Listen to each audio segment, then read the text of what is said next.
Kayınvalidem sürekli öksürüyor, balgam atıyor. Bu yüzden sabahlara kadar uyuyamıyor.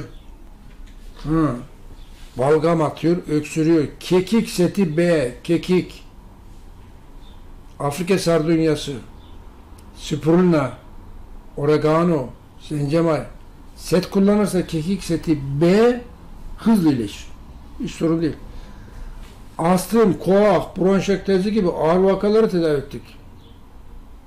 Adam 72 yaşında Ankara'da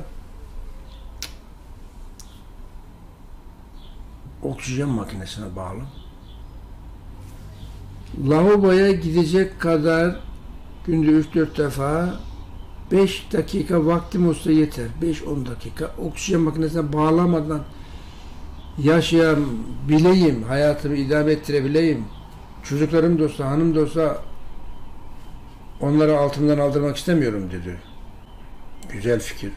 Sorun yok dedim, tedavi ederiz. Gerçekten mi? Gerçekten. Koah. Ömür boyu oksijen makinesine bağlı kalacak. Doktorların söyledi. Ne yaptık? Kekik seti gönderdik. 6 hafta sonra beni aradı. Çok iyiyim. Arada sırada oksijen makinesine bağlanıyorum. Çok sinirler gerilirsem dedi.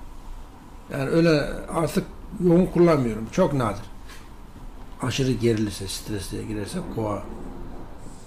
Bundan tamamen kurtulabilir miyim? Tamamen kurtulabilirsin. Nasıl olacak? 6 ay devam edeceksin. Nüksetmesini istemiyorsun. Bağırsak, karaciğer. Ne bağırsakla ne ilgisi var diyor bazıları. Sizin akciğeriniz, beyniniz, kalbiniz neyle besleniyor? Kanla. Kanda ne var? Vitamin, mineral, enzim, oksijen vesaire. Nereden geliyor? Karaciğer yapıyor. Karaciğer bağırsaktan vitamin, mineral, enzim gelirse kan üretebilir. Yoksa karaciğer ne yapabilir? Ham madde gelmezse, zehir gelmezse, zehir gelirse zehirlenir.